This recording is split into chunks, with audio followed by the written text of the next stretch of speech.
Bonjour, bienvenue à votre cours en ligne qui va vous expliquer comment fonctionne la grille d'analyse d'interaction.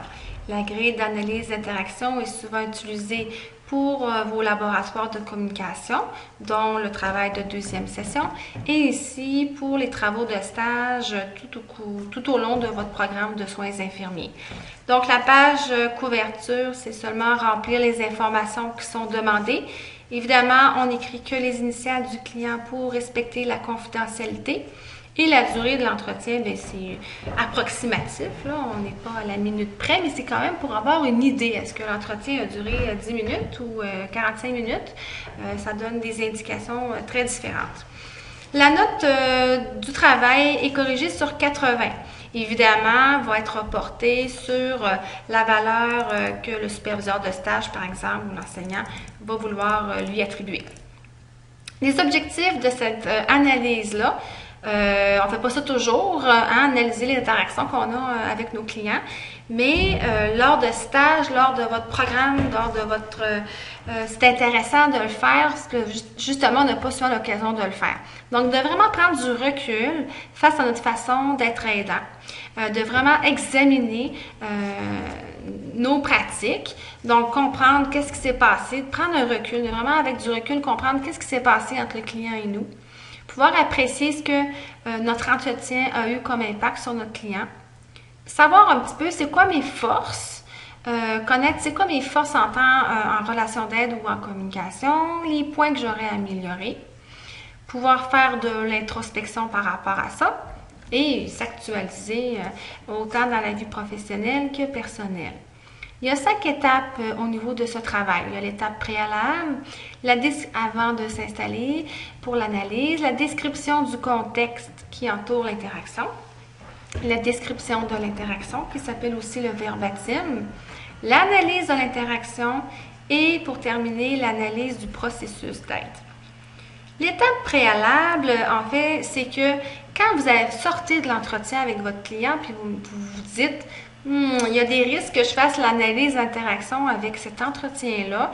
Le plus tôt possible que vous allez écrire les données pour vous en rappeler, bien mieux ça va être fidèle, mieux ça va être constructif, significatif, votre travail.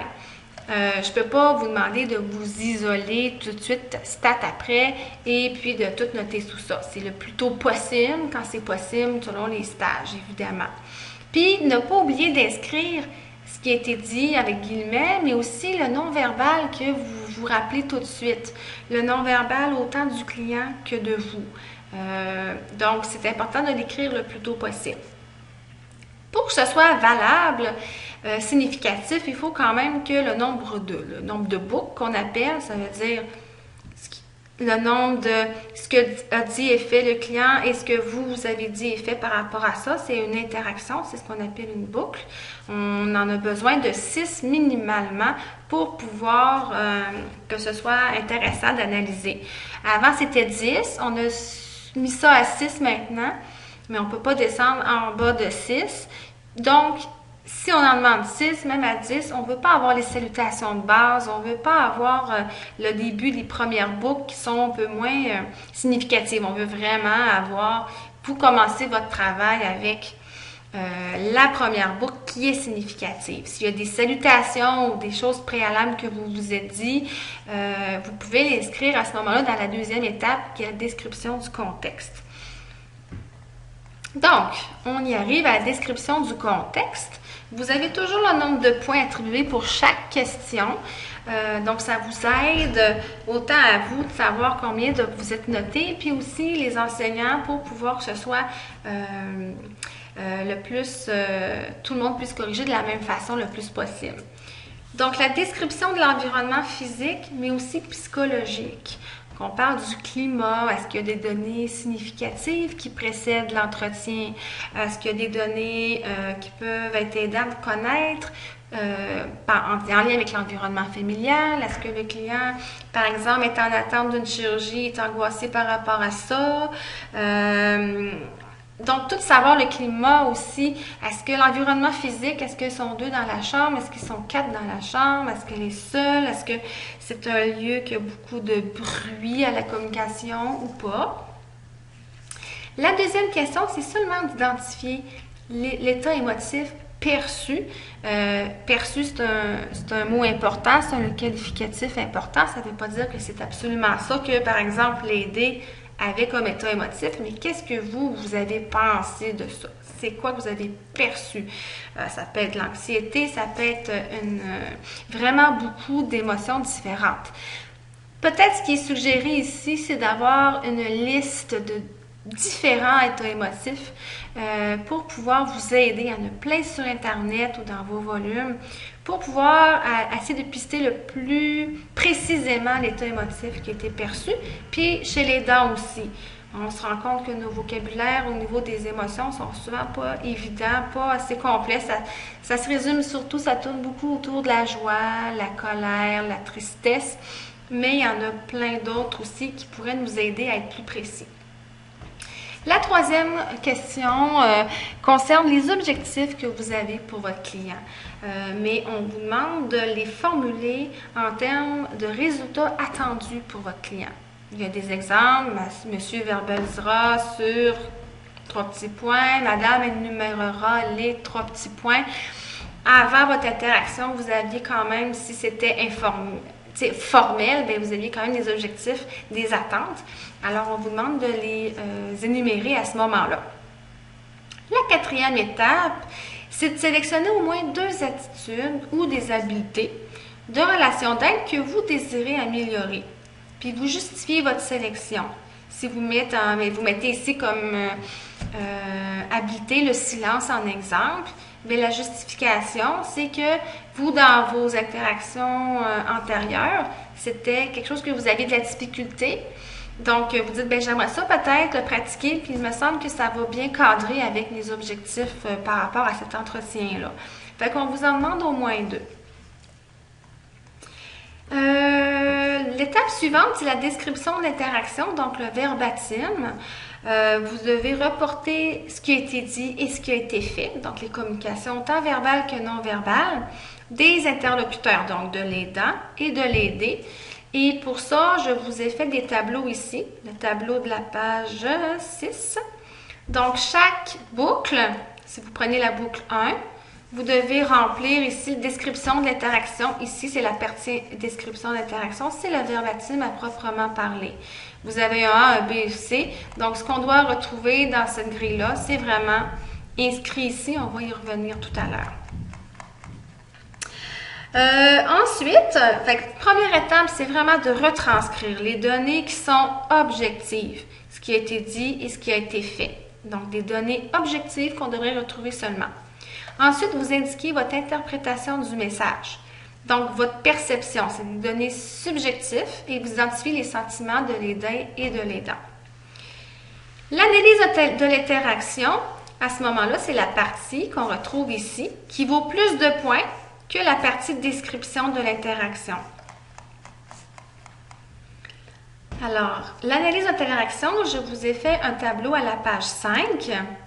Donc, c'est un tableau un petit peu récapitulatif là, des habiletés de communication, des attitudes. Puis, j'ai ajouté aussi dans la dernière colonne de droite les attitudes et les comportements à éviter. Ça se peut que vous n'ayez pas tous vu toutes les techniques, toutes les habiletés de communication parce que c'est un cours qui est 45 heures de cours, que la dernière session se fait seulement la 5e. Donc, il y a des habiletés en gras qui sont vues plus tard. Donc, j'ai mentionné là, en 2e session ou en 5e session selon les cas. Évidemment, ça peut varier aussi hein, d'une cohorte à l'autre, on peut comprendre. Donc, on identifie la principale technique de communication utilisée. Ça peut arriver qu'il y en ait plusieurs. Vous pouvez identifier la principale au moins, mais s'il y en a plusieurs, il n'y a rien qui n'empêche d'en mettre d'autres, mais de peut-être faire une flèche pour indiquer laquelle est laquelle. Identifier la principale attitude relationnelle démontrée, ce serait vraiment bien de mettre vraiment la principale. Vous justifiez vos actions, vous évaluez la pertinence de vos actions et vous proposez des alternatives qui auraient pu, et non auraient dû, être plus efficaces. Cette partie-là est vraiment importante. Vous allez voir, elle vaut plus de points dans la correction. Alors, si on regarde la grille en tant que telle, quand vous avez des vierges, vous avez 6 grilles vierges. Alors, pour chacune, on devrait retrouver tous ces points-là. Alors, vous avez la grille qui est objective, ici la colonne qui est objective et l'autre colonne qui est objective aussi. Fait que c'est vraiment ce que c'est communication verbale et non verbale de l'aider. Je décris le plus précisément possible le comportement non verbal de l'aider avant, pendant et après mon intervention. J'énonce le message verbal de l'aider et vous utilisez les guillemets à ce moment-là. Il n'y a pas de point pour ça. Pour autant cette partie-là que cette partie-là ici. Par contre, il y a des pénalités. Alors, c'est ce qu'on appelle la correction négative. Vous avez une pénalité de 0,5 points par item, par boucle, si c'est absent, non complet ou non pertinent. Donc, ici, dans la colonne, c'est la même chose, mais c'est ce que vous dites et faites. Donc, vous décrivez le plus précisément possible votre comportement non verbal avant, pendant et après votre intervention. Et votre message verbal, s'il y a un silence, à ce moment-là, vous l'indiquez et vous indiquez le temps approximatif du silence aussi. C'est vraiment important parce qu'un silence de 2 secondes et un silence de 2 minutes n'a pas la même signification du tout. Et c'est la même chose, il n'y a pas de point attribué, mais une pénalité de 0,5. Par boucle et par item. Ici, la colonne qui est subjective, qui termine le verbatim, que vous remplissez après avoir rempli la colonne perception et action, c'est 1. Ce que je pense du message de l'aider, c'est qu'est-ce qu'il essaie de m'exprimer? Qu'est-ce que moi j'entends de qu'est-ce qu'il me dit? Que ressent la personne aidée selon moi? Et ce que je ressens, moi, en tant qu'aidant, quel est mon sentiment par rapport à ça? Il n'y a pas de jugement à avoir. Ça peut être des sentiments négatifs, ça peut être des sentiments positifs. L'important, c'est que ce soit vrai pour que ce soit efficace et significatif, votre travail.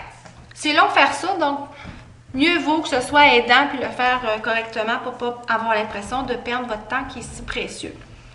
Analyse des interventions de l'aidant qui vaut pour beaucoup de points, vous le faites après. L'habileté principale, l'attitude relationnelle principale ou comportement évité, ça peut arriver. Donc, j'identifie mes interventions. A. Quelle habileté avez-vous utilisée dans votre réponse? Reflet de sentiment, silence, reformulation, question ouverte, etc. Quelle attitude relationnelle et ou comportement évité sous-jacent à votre réponse? Ce qui est évalué ici, c'est pas la qualité de votre intervention. C'est êtes-vous capable d'identifier c'est qu'est-ce que vous avez utilisé. Okay? L'impact et la justification des interventions, c'est dans quel but j'ai utilisé cette technique de communication. C'était-tu dans le but de faire verbaliser le client, de répondre à votre objectif de départ, ou c'était dans le but de j'étais mal à l'aise, donc j'ai fermé le sujet? Ça peut être, c'est à vous à me dire c'était quoi le but que vous aviez utilisé. Est-ce que c'était pertinent ou pas que votre intervention? Et vous devez justifier en fonction de vos motivations et de vos intentions. Et la dernière et non la moindre, qui est de proposer une alternative en précisant une intervention différente qui aurait pu être plus efficace. Je ne veux pas ici que vous me mettiez le nom de l'habileté. Je veux que vous me fassiez complètement l'alternative. Vous mettez le non-verbal que vous auriez dû mettre et la technique avec les guillemets. Par exemple, ne me marquez pas reflet de sentiment. Vous allez m'écrire entre guillemets ce que vous auriez dit à la cliente. Donc, les autres pages jusqu'à 6, là, vous avez les boucles 6 qui défilent que vous devez remplir. Ce qui nous amène à la dernière partie du travail qui est l'analyse du processus d'être. Alors, quelles sont les raisons pour lesquelles vous avez choisi ces boucles-là à analyser parmi les autres? Évaluez dans quelle mesure vous avez atteint vos objectifs pour votre client. Parfois et souvent, ils vont être modifiés au cours de l'entretien parce que c'est plus ce qui est prioritaire pour le client, par exemple, mais vous indiquez c'est lesquels les objectifs que vous devez évaluer et vous les évaluez à ce moment-là. Avez-vous fait preuve de compréhension empathique? Puis oui ou non? Puis si oui, de quelle façon l'avez-vous démontré à votre client? Bien, à telle boucle, la boucle numéro 3, je l'ai démontré en faisant telle technique ou en démontrant telle attitude et tout ça. Évaluez l'atteinte de vos objectifs personnels fixés à la question 4. l'exemple de tout à l'heure, je voulais utiliser le silence parce que dans mes interactions précédentes, j'avais des difficultés à garder le silence. Est-ce que vous avez atteint vos objectifs ou non et pourquoi? Et la dernière question. Suite à votre communication aidante, complétez le tableau ci-dessous. Alors, vous devez identifier qu'est-ce que cette interaction-là vous a appris dans votre façon d'être aidant. C'est quoi vos forces? C'est quoi vos difficultés? C'est où est-ce que vous vous situez dans le fond présentement quand vous faites l'analyse? Ce que vous avez appris sur votre façon d'être aidant et les moyens qui vous permettront de vous améliorer dans votre façon d'être aidante ou aidant. Donc, qu'est-ce que vous voulez mettre en place concrètement? Qu'est-ce que vous allez faire pour que vous puissiez juste être meilleur pour la prochaine fois, là, dans le fond. Alors ça, c'est ce qui conclut l'explication de votre grille d'analyse d'interaction. Maintenant, vous êtes invité à aller faire le test formatif sur Moodle. Merci!